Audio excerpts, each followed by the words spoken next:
Is good morning all of you. Today we continue with chapter 1 in commerce, that is nature and significance of management. और आज का हमारा topic है coordination. ठीक है, जो दुनिया में हर जगह इम्पोर्टेंट है. बिना कोऑर्डिनेशन के कुछ भी नहीं होता कोई भी काम में. मतलब जहाँ पर ग्रुप में काम हो रहा है वहाँ पे सबसे पहले काम को कंप्लीट करने के लिए कोऑर्डिनेशन चाहिए. और हमेशा याद रखना, अभी के लिए नहीं हमेशा के लिए याद रखना, कोऑर्डिनेशन के लिए एक ये सी के लिए, कोऑर्डिनेशन के सी के लिए आपको और दो सी की ज़रूरत पड़ती है. That is communication and cooperation. बिना कम्युनिकेशन के आपका कोऑर्डिनेशन इफेक्टिव नहीं होने वाला, सक्सेस नहीं जाने वाली. और कोऑपरेशन आपको चाहिए. कोऑर्डिनेट का मतलब क्या होता है? जोड़ना, कोऑर्डिनेट करना. ठीक है, जैसे आप डांस करते हो, स्पोर्ट्स खेलते हो, हर जगह अगर आप टीम वर्क कर रहे हो तो कोऑर्डिनेशन चाहिए. उसके बिना आपका काम कंप्लीट नहीं हो सकता, कोऑर्डिनेशन प्रॉपरली नहीं. अब कोऑर्डिनेशन के लिए क्या चाहिए? आप एक दूसरे से कोऑपरेट करने चाहिए. कोऑर्डिनेशन के लिए क्या चाहिए? आपका कम्युनिकेशन इफेक्टिव होना चाहिए. अगर कम्युनिकेशन नहीं होगा, या कम्युनिकेशन किसी भी तरह, देखो ओरल, वर्बल, रिटन, कैसा भी कम्युनिकेशन के बहुत सारे टाइप्स होते हैं कम्युनिकेशन के. ठीक है, तो कम्युनिकेशन अगर आप गूंगे हो तो साइन के थ्रू कम्युनिकेशन होना चाहिए, लेकिन कम्युनिकेशन होना चाहिए. बिना कम्युनिकेशन के आपका कोऑर्डिनेशन सक्सेस नहीं जाएगा. और वहाँ पे कोऑपरेशन भी आपको चाहिए. तो एक ये सी को कंप्लीट करने के लिए दूसरे दो सी का होना ज़रूरी है, नहीं तो कोऑर्डिनेशन पॉसिबल नहीं हो सकता. सी, कोऑर्डिनेशन हर एक स्टेज पे चाहिए होता है मैनेजमेंट के. Coordination is required at every stage of management. Coordination is necessary from planning to controlling. Means from the first function of the management to the last function, हर जगह आपको कोऑर्डिनेशन चाहिए. और कोऑर्डिनेशन आपको एक एश्योरेंस देता है कि आपके गोल अचीव होंगे ही होंगे. ठीक है, नो वर्क रिमेन्स इनकम्प्लीट. कोई भी काम आपका अधूरा नहीं छूटेगा, ना कोई आपका काम रिपीट होगा. Duplicated work.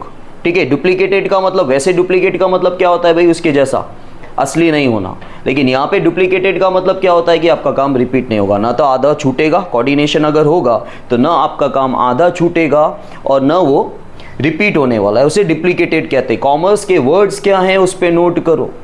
और आपको नहीं याद रहता है, अगर आप जब रीड करते हो और आपको सेंटेंस के अकॉर्डिंग समझ में नहीं आता है, तो हैबिट डालो अभी से ही, अंडरलाइन करके पेन से, पेंसिल से, जिससे लिखना है लिखो. अभी से लिखना चालू करो. So no work remains incomplete और no work is duplicated and thus the work becomes, और आपका काम आसानी से कंप्लीट हो जाएगा. सी, मीनिंग एक्चुअली कभी भी किसी की मीनिंग में खुद वो वर्ड यूज नहीं होता. लेकिन यहाँ पे देखो, कोऑर्डिनेशन की मीनिंग में कोऑर्डिनेशन वर्ड यूज हो रहा है. ठीक है, to bring coordination and harmony. ठीक है, हार्मनी का मतलब होता है वैसे पीसफुल रिलेशन. ठीक है, हार्मनी का मतलब होता है कि आपका एटमॉस्फेयर पीसफुल होना चाहिए, एक रिलेशन अच्छा होना चाहिए, हैप्पीनेस होनी चाहिए. सो जितने भी काम हो रहे हैं अमॉन्ग द डिफरेंट फंक्शंस, उनके बीच में कोऑर्डिनेशन, आप जितने भी अलग अलग डिपार्टमेंट्स के अंदर जो भी काम हो रहे हैं उनके बीच में कोऑर्डिनेशन लाना है और हार्मनी लानी है. ठीक है, in the business unit, that is called a coordination. लेकिन ये डेफिनेशन कुछ परफेक्ट नहीं लग रहा है, क्योंकि कोऑर्डिनेशन के अंदर वो स्टार्टिंग में ये बोल रहे हैं कि कोऑर्डिनेशन और हार्मनी लाने के लिए, और लास्ट में भी आप कोऑर्डिनेशन का डेफिनेशन ही समझा रहे हो. Now see characteristics. See, coordination is required for all the activities right from planning to controlling. जो हमने ऊपर देखा कि मैनेजमेंट के पहले फंक्शन से लेके लास्ट फंक्शन तक हर जगह कोऑर्डिनेशन नेसेसरी है. Therefore, management process is not possible without coordination. ठीक है, और मैनेजमेंट प्रोसेस जो है वो कोऑर्डिनेशन के बिना पॉसिबल ही नहीं है. मैनेजमेंट प्रोसेस क्या होता है? क्योंकि देखो, ये फर्स्ट चैप्टर में मैनेजमेंट प्रोसेस आया है कल वाले टॉपिक में, उसके सिवा कहीं पे भी मैनेजमेंट प्रोसेस नहीं आएगा. क्या होता है मैनेजमेंट प्रोसेस? आज हमने आंसर भी लिखा है और आपको मैनेजमेंट प्रोसेस नहीं पता है. ठीक है, स्टेप वाइज जो हमें काम करते हैं ऑर्डर में, उसे प्रोसेस कहा जाता है, मैनेजमेंट प्रोसेस. आपने आज इंट्रो और ये सब लिखा ना, फिर भी आपको बोलने नहीं आ रहा है. मैनेजमेंट प्रोसेस क्या होता है? आप जो क्रोनोलॉजिकल ऑर्डर में जो भी काम करते हो, that is a management process. See, coordination is required at every level of management. ठीक है, हर एक लेवल पे, मतलब टॉप मिडल बॉटम जो भी लेवल हो उस पे हमें कोऑर्डिनेशन चाहिए होता है। Success of coordination depends upon effective communication. ठीक है, आपका जो सक्सेस है कोऑर्डिनेशन का, वो सक्सेस तब मिलेगी जब आपका कम्युनिकेशन इफेक्टिव होगा। मतलब आपका कम्युनिकेशन नहीं रहा तो फिर in that case coordination is not possible. See, coordination is not possible without cooperation, जो मैंने आपको पहले ही समझा दिया कि कम्युनिकेशन और कॉपरेशन दोनों ही चाहिए। Cooperation of employees engaged in different activities is necessary to maintain coordination among various activities of the organization। तो अलग अलग एक्टिविटीज़ में जो भी एम्प्लॉयज़ एंगेज हैं, मतलब जो बंदे काम कर रहे हैं, उसका मतलब ये हुआ कि अलग अलग एक्टिविटीज़ मतलब काम में जो भी एम्प्लॉयज़ एंगेज हैं, मतलब वो काम कर रहे हैं, ठीक है, उनका कॉपरेशन आपके साथ ज़रूरी है। Optimum utilisation of business resources is possible due to coordination. ठीक है, तो अगर कोऑर्डिनेशन नहीं होगा तो आपके पास जो भी रिसोर्सेज है, ह्यूमन रिसोर्सेज है या बाकी का जो भी मटेरियल है, उसका बेस्ट पॉसिबल यूज़ तब होगा जब कोऑर्डिनेशन होगा। कोऑर्डिनेशन नहीं हुआ तो वेस्टेजेस ज़्यादा होंगे। Coordination is a part of every activity of management. अब क्या बोला गया है? Coordination is a part of every, हर एक एक्टिविटी का वो पार्ट है। मतलब एक तरह से कोऑर्डिनेशन को सोल कहा गया है। ठीक है, therefore coordination is considered as a soul of management, क्योंकि सोल क्या होता है? आत्मा। ठीक है, सोल क्या होता है? आत्मा। आत्मा हमारे शरीर में बसी हुई है, हम ऐसा मानते हैं। ठीक है, तो वैसे ही कोऑर्डिनेशन हर एक्टिविटी के हर पार्ट में है, हर जगह है, इसलिए उसे सोल से कंसिडर किया गया है। Now importance, see coordination makes management functions like planning, organising, directing, controlling effective. Coordination क्या करता है? सारे फंक्शंस को इफेक्टिव बनाता है। Coordination makes possible all the business activities in easy manner. ठीक है, जितनी भी बिजनेस एक्टिविटीज़ है, जो भी अलग अलग डिपार्टमेंट में अलग अलग एम्प्लॉयज़ काम करते हैं, उनके काम को कोऑर्डिनेशन ईजी बनाता है। Coordination does not leave work incomplete. किसी किसी के बुक्स में लीव वर्क इनकम्प्लीट लिखा हुआ होगा, तो वहाँ पे आप ऐसा लिख सकते हो, coordination does not leave work incomplete, या लिख सकते हो coordination leaves no work incomplete. ठीक है, कहीं कहीं पे डज नॉट नहीं लिखा है, पुरानी बुक होगी तो। Coordination does not leave work incomplete and no possibility of the duplication of work. ठीक है, कोऑर्डिनेशन न तो आपका काम आधा छोड़ देगा और न ही वो डुप्लीकेटेड होगा, मतलब न रिपीट होगा। Coordination maintains harmony among various departments of management. Coordination क्या करता है? अलग अलग डिपार्टमेंट्स के बीच में एक रिलेशनशिप मेंटेन करता है, peaceful relation. Coordination enables to maintain a balance between order and time of business activities performed by various departments। तो बोला गया है अलग अलग डिपार्टमेंट्स के लोगों ने अलग अलग जो भी काम किया है, कोऑर्डिनेशन क्या करेगा? उसको ऑर्डर में पूरा करवाएगा, कंप्लीट करवाएगा और टाइम पे कंप्लीट करवाएगा। Coordination leads towards the accomplishment of pre decided objectives. तो वैसे भी देखो, ये सारे के सारे जो भी आप टॉपिक्स देख रहे हो वो क्या है? These are the functions of management. तो अल्टीमेटली हर एक टॉपिक में ये तो आना ही है। ठीक है, ये पॉइंट तो वैसे भी हर एक टॉपिक पे, क्योंकि मैनेजमेंट के फंक्शंस क्या करते हैं? मैनेजमेंट के फंक्शंस मैनेजमेंट को हेल्प करते हैं कि जो भी बिजनेस के प्री डिसाइडेड ऑब्जेक्टिव्स हैं उसे, तो वो पॉइंट आपको लिखनी ही है। अगर आपको कुछ नहीं मिलता है, आप कॉमन चीज़ें देखो हमेशा कि हर एक फंक्शन में कॉमन चीज़ क्या होगी। एक ये तो होगा ही कि हर एक फंक्शन आपको हेल्प कर रहा है, मैनेजमेंट को हेल्प कर रहा है कि उसके प्री डिटरमाइंड गोल्स को अचीव करने में। समझ में आया? इसके बाद देखो फंक्शनल एरियाज। कल क्या था? कल था फंक्शंस ऑफ मैनेजमेंट। आज क्या है? Functional areas. फंक्शनल एरियाज में ये इंपॉर्टेंट और मज़ेदार टॉपिक है, सुनने लायक है, मार्केट के बारे में है। इसमें 4 फंक्शनल एरियाज हैं, marketing, financial, HRM human resource, और चौथा है प्रोडक्शन। ठीक है, अब मार्केटिंग मैनेजमेंट क्या करता है वही यहाँ पे लिखा हुआ है इंट्रो में, मैं आपको बता देता हूँ। मार्केटिंग मैनेजमेंट पता करता है कि मार्केट की डिमांड क्या है। ठीक है, सिर्फ इतना ही नहीं कि मार्केट की डिमांड क्या है, मतलब कस्टमर्स क्या चाहते हैं, उसके अकॉर्डिंग प्रोडक्शन करना ताकि कस्टमर्स को सेटिस्फाइड करना। इसमें मार्केट रिसर्च, कॉम्पिटिटर्स, ठीक है, प्रमोशंस, ये वो सब आ जाता है। फाइनेंशियल मैनेजमेंट क्या करता है? नाम ही क्या है? फाइनेंशियल। वो फाइनेंस के साथ डील करता है। फाइनेंशियल मैनेजमेंट के अंदर जो फाइनेंशियल मैनेजर होता है वो ये चेक करता है कि बिजनेस की फाइनेंस की नीड कितनी है, पैसा कहाँ से प्रोक्योर करना है, क्या करना है। हेलो ऋषि, पे अटेंशन। क्या करना है? प्रोक्योर। अब ऋषि बोला तो वो वहां देख रहा है ऋषि को, यहां ध्यान दो, मैं बार बार नहीं बोलूंगा, ठीक है। प्रोक्योर का मतलब होता है मार्केट से पैसा उठाना, ये वर्ड याद रख लेना क्योंकि बार बार यूज होगा, ठीक है। प्रोक्योर का मतलब होता है कि मार्केट से पैसा उठाना। तो फाइनेंशियल मैनेजर, फाइनेंशियल मैनेजमेंट के अंदर, मैनेजमेंट तो कोई इंसान थोड़ी है, ठीक है। मैनेजमेंट के अंदर काम कौन कर रहा है? बंदा। जो मेन बंदा कौन है? वो फाइनेंशियल मैनेजर हुआ। फाइनेंशियल मैनेजर का काम क्या है कि बिजनेस में नीड्स कितनी है फाइनेंस की, ठीक है, और वो पैसा, क्योंकि देखो मार्केट में अलग अलग जगह से पैसा उठा सकते हैं। आपको लोन लेना है तो एक ही बैंक थोड़ी है, ठीक है। अगर आपके डॉक्यूमेंट्स, आपका टैक्स वगैरह बहुत ही अच्छा है तो बैंक आपको सामने से लोन देने के लिए तैयार होगी, और हो सकता है 100 बैंक आपको तैयार हो देने के लिए लोन, बराबर। अगर आपका वेल डेवलप्ड बिजनेस है, मार्केट के अंदर बहुत बड़े बड़े बिजनेसमैन हैं, तो उनको अगर लोन चाहिए होता है तो इजीली मिल जाता है क्योंकि उनका बिजनेस इतना डेवलप्ड है। देखो कोई भी आम इंसान हो, बैंक हो, फाइनेंशियल इंस्टीट्यूशन हो, कुछ भी हो, कोई भी बंदा जब पैसा मार्केट में किसी को भी देता है, तुम अपने दोस्तों को भी दोगे, 500 1000 दोगे तो बात अलग है, लेकिन लाखों में दोगे ना तो सबसे पहले खाली एक ही चीज सोचोगे, ये लौटाएगा कैसे, ठीक है। ये हाँ, तुमको दे ही देना है और तुमको चिंता नहीं है पैसे की, वो बात अलग है। लेकिन अगर आप बिजनेस कर रहे हो, आज बैंक है, फाइनेंशियल इंस्टीट्यूशन है, या मार्केट से आप कहीं से भी पैसा उठाते हो, सबसे पहले ये कैलकुलेट किया जाता है, चलो मैं दे तो दूं, इसको दे दिया पैसा, लेकिन मैं देख रहा हूं भाई ये तो डूबती हुई नैया है और इससे पैसा निकलना पॉसिबल नहीं है, तो फिर मैं पैसा कैसे दूं यार? भले मेरे पास है और इतना पैसा है कि शायद ये पैसा दे दूं, डूब जाए तो फर्क नहीं पड़ेगा, लेकिन फिर भी ऐसे तो मैं देता रहूंगा तो मैं भी डूब जाऊंगा। तो हमेशा याद रखना, मार्केट का रूल होता है ये कि जब पैसा दिया जाता है तो उसकी रिकवरी कैसे होगी वो सोची जाती है।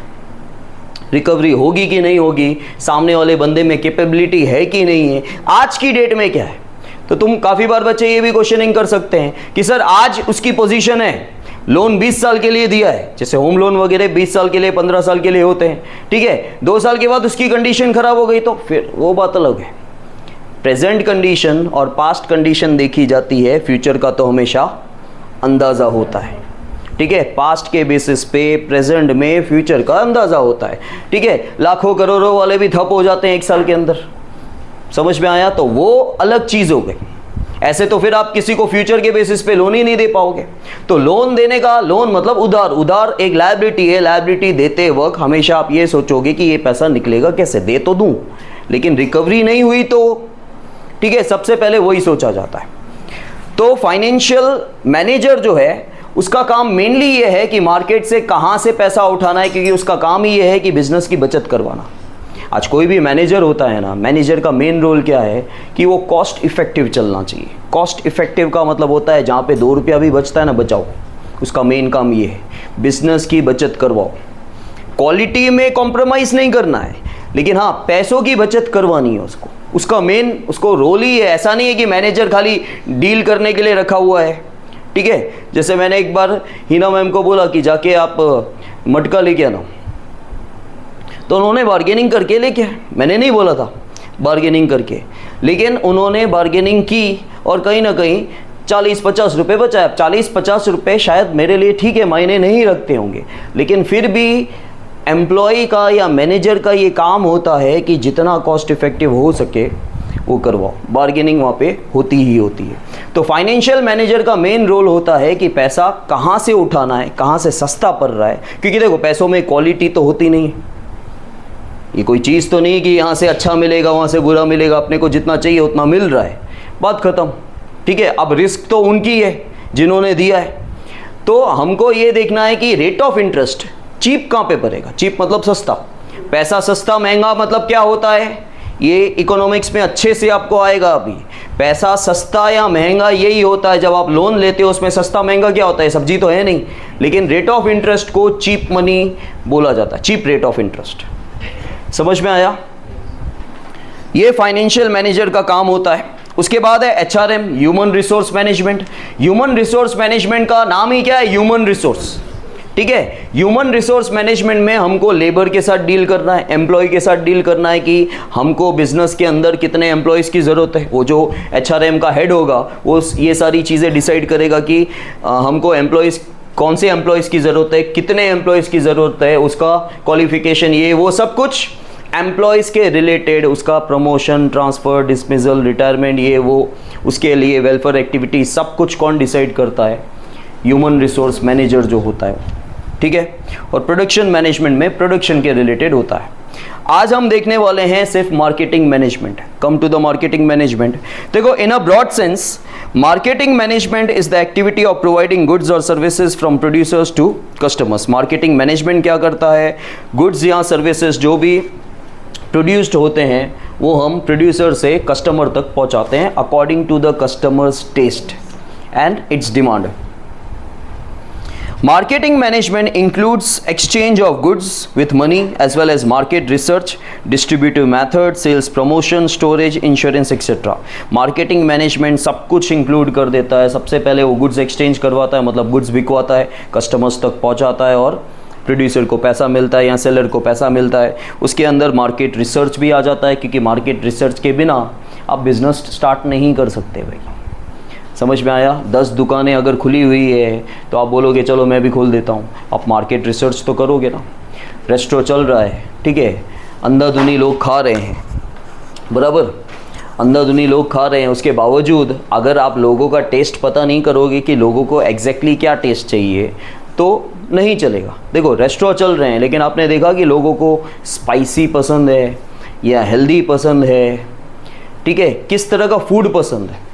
अगर कपड़े जूते चल रहे हैं तो लोग क्या ट्रेंड फॉलो कर रहे हैं, ठीक है, वो क्या वैरायटी, आपको मार्केट रिसर्च प्रॉपरली करना पड़ता है, ठीक है। जैसे अब मैं डायरेक्टली अगर 30,000 की जगह 60,000 फीस रख दूं तो मैं कितना भी अच्छा पढ़ाऊं लोग चले जाएंगे, क्योंकि पैसा होने के बाद भी ऐसा थोड़ी है कि खर्च करना ही है, अफोर्डेबल नहीं है, ठीक है। अफोर्डेबल का मतलब क्या होता है? ज़रूरी नहीं है कि आपकी कैपेसिटी नहीं है, आपकी कैपेसिटी है, उसके बाद भी आप बोलोगे ठीक है हम अफोर्ड नहीं कर पा रहे, ठीक है, मतलब उतना हम वर्थ नहीं लग रहा है, अननेसेसरी देना। Marketing management is such a process which decides the necessity of customers, ठीक है। कस्टमर्स की नेसेसिटी क्या है? क्योंकि कस्टमर की नेसेसिटी के अकॉर्डिंग अगर नहीं हुआ प्रोडक्शन तो कस्टमर वो चीज़ नहीं लेगा। काफ़ी बार मजबूरी में आपको लेनी पड़ती है if you don't have any option. Otherwise अगर आपके पास ऑप्शन है तो बट ऑब्वियस है कि आप वही जाओगे। It is converted into goods और services and then these goods और services are finally made available to the customer, consumer और यूज़र। तो जो भी कस्टमर की नीड है उसके अकॉर्डिंग उसे गुड्स या सर्विसेज में कन्वर्ट करना और फाइनली कस्टमर्स तक पहुँचाना। Thus it can satisfy the need of a particular customer or a group of such people, ठीक है। इस तरह जब हम मार्केट सर्वे करते हैं या मार्केट रिसर्च कहा जाता है उसे, ठीक है, मार्केट सर्वे के बाद क्या होता है, हम जो भी गुड्स प्रोड्यूस कर रहे हैं वो कस्टमर की टेस्ट के अकॉर्डिंग कर रहे हैं, और कस्टमर की टेस्ट के अकॉर्डिंग जब कोई भी चीज़ की जाएगी तो उनको हम, बट ऑब्वियसली उनके अकॉर्डिंग हो रहा है तो हम उसको सेटिस्फाइड करेंगे। It gives importance to optimum utilization of resources and profitability of the organization. जब आप कस्टमर को सेटिस्फाइड करोगे तो आपके वेस्टेजेस कम जाएंगे, आप अपने रिसोर्सेज का ऑप्टिमम यूटिलाइजेशन करोगे, मतलब पॉजिटिव यूटिलाइज करोगे, और ऑर्गेनाइजेशन का प्रॉफिटेबिलिटी भी ऊपर जाने वाली है। Marketing management aims at creating demand for goods और सर्विसेज, ठीक है। मार्केटिंग मैनेजमेंट क्या करता है, वो गुड्स या सर्विसेज डिमांड भी करवाता है, क्रिएट करवाता है, डिमांड क्रिएट करवाएगा, ठीक है। The main elements are goods और services, physical distribution policy, price policy, increase in sale, packaging. तो ये सारे मेन एलिमेंट्स हैं गुड्स या सर्विसेज, ठीक है। उसके अलावा फिजिकल डिस्ट्रीब्यूशन पॉलिसी क्या है, आप मतलब किस तरह सेल करोगे, प्राइस पॉलिसी क्या है, ठीक है, इंक्रीज इन सेल्स, पैकेजिंग कैसा है, पैकेजिंग क्या होता है पता है, packaging are the clothes of the product, ठीक है। पैकेजिंग आर द, जैसे कोई इंसान बहुत अच्छे कपड़े पहना हुआ है तो अब बोलोगे अरे बहुत अच्छा दिख रहा है, अंदर से भले खोखला हो, क्योंकि उसके कपड़े देख के ही तो आप इंसान की कैपेसिटी थोड़ी जानते हो। उसकी फिटनेस नहीं जानते हो, उसकी कोर फिटनेस नहीं जानते हो, वो कितना तंदुरुस्त है, हेल्दी है, वो नहीं जानते हो, आप क्या जज कर रहे हो? आउटर लुक से, ठीक है, जो आपका आउटफिट है, this is called outfit. Outfit से आप क्या डिसाइड करते हो कि हाँ बंदा अच्छा दिख रहा है? तो वो पैकेजिंग क्या है?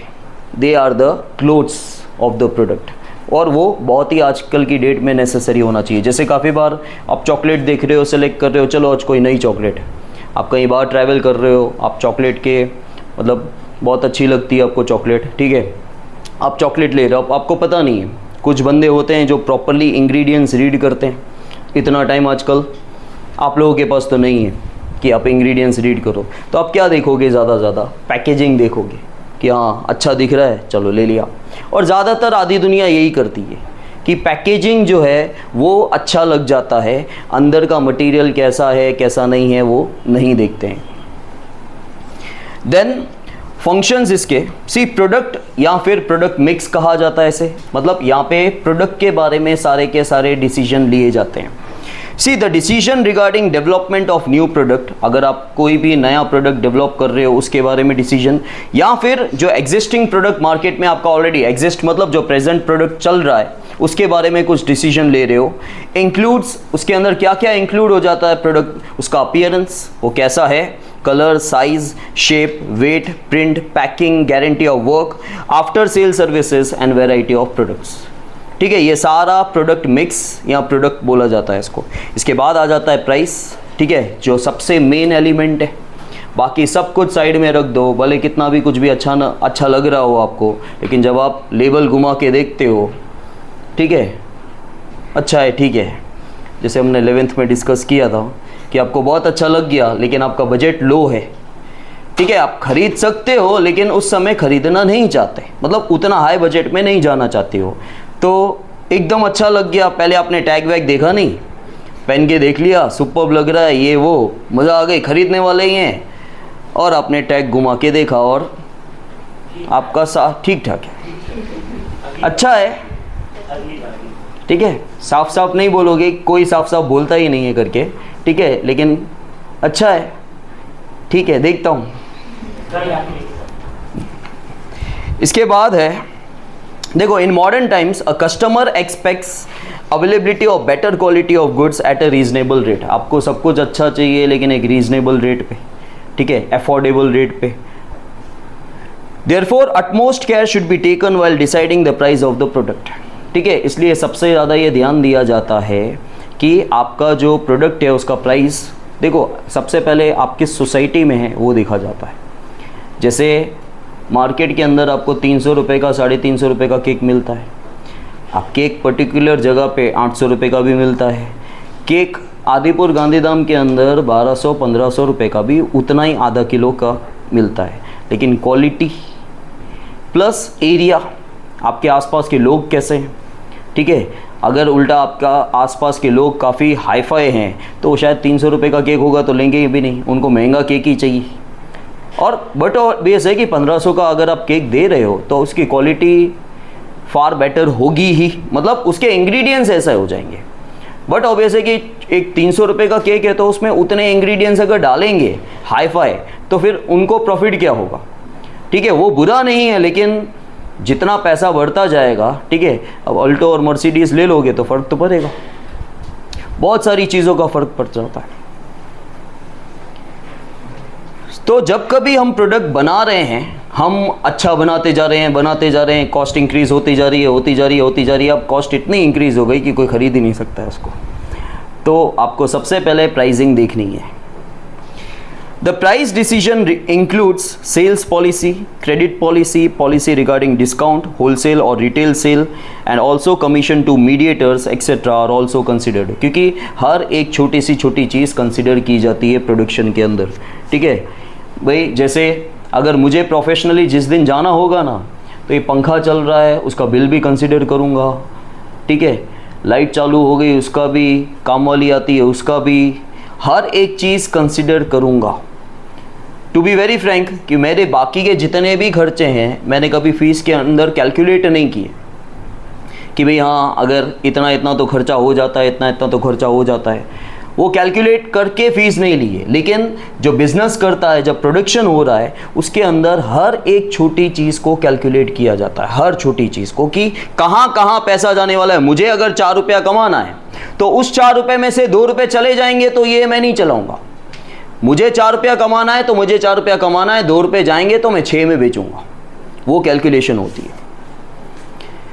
Then distribution. See, distribution mix या distribution includes decision regarding various ways of selling, like direct selling through the wholesaler, retailers, agents, as well as problems related to transportation, etc. तो distribution mix में distribute की बात हो रही है कि आप कैसे distribute कर रहे हो। distribute मतलब आप selling कैसे कर रहे हो, आप direct selling कर रहे हो डायरेक्ट कस्टमर को, ठीक है, या फिर आप होलसेलर के थ्रू कर रहे हो, आप रिटेलर के थ्रू कर रहे हो, आप एजेंट के थ्रू कर रहे हो।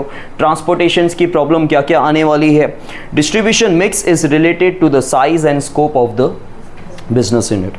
प्रमोशन, अब देखो प्रमोशन, पब्लिसिटी, एडवर्टीजमेंट सब हमको एक जैसा ही लगता है, लेकिन एडवर्टीजमेंट और पब्लिसिटी एक तरह से प्रमोशन का पार्ट है। आप सिंपल सा प्रमोशन आपको बताता हूँ। आपने कपिल शर्मा ऑलमोस्ट सबने देखा होगा, वहाँ पे आपने एक ही वर्ड सुना होगा, आपने ये नहीं बोला होगा, आपने ये नहीं सुना होगा कि वो एडवर्टीजमेंट करने आ रहे हैं, आपने सुना होगा हमेशा प्रमोशन करने आ रहे हैं। मतलब अपने प्रोडक्ट की सेल को इंक्रीज़ करवाना चाहते हैं, ठीक है। अब वहाँ पे सेलिब्रिटीज़ आ रहे हैं, तो सेलिब्रिटीज़ आ रहे हैं तो वो एक तरह से क्यों आ रहे हैं, प्रमोट करने आ रहे हैं। प्रमोट में क्या कर रहे हैं, वो हल्का फुल्का अपने प्रोडक्ट के बारे में बता रहे हैं। उनका प्रोडक्ट मतलब मूवी, ठीक है, या जो भी एल्बम आने वाला है या मूवी है उनके बारे में बता रहे हैं, ताकि लोग वो सुने, अट्रैक्ट हों और देखने जाएं। तो वही सेम यहाँ पे होता है करके। So promotion aims at remarkable increase in sale, ठीक है। किसी भी तरह हम प्रमोशन क्यों कर रहे हैं, ताकि हमारा सेल इंक्रीज हो सके। It includes the matters like advertisement, publicity, selling through salesmen, ways and means to attract customers and traders, etc. Though promotion mix is expensive, promotion काफ़ी expensive होता है, ठीक है। अब आप बोलोगे सर कपिल शर्मा में जब जाते हैं सेलिब्रिटी तो उनको क्या, उनको तो सामने से शायद पैसा मिलता होगा करके, ठीक है। इसके अलावा जो बिज़नेस में प्रमोशन होते हैं, ठीक है, अलग अलग खर्चे होते हैं, काफ़ी महंगा पड़ता है, लेकिन वो महंगा उतना भी नहीं होता है। तो काफ़ी बार लॉस भी हो जाता है कि आप प्रमोशन कर रहे हो और सामने आप मार्केटिंग कर रहे हो, प्रमोशन कर रहे हो, लेकिन सामने उतना रिस्पॉन्ड नहीं मिला आपको। लेकिन ज़्यादातर प्रमोशन का खर्चा महंगा होने के बाद भी, बहुत ज़्यादा एक्सपेंसिव होने के बाद भी, उसकी सेल इतनी इंक्रीज़ हो जाती है कि आपका प्रॉफिट उसको सब कुछ कवर कर लेता है। Though promotion mix is expensive, it leads to increase in sale, which results into higher profitability. समझ में आया? ओके।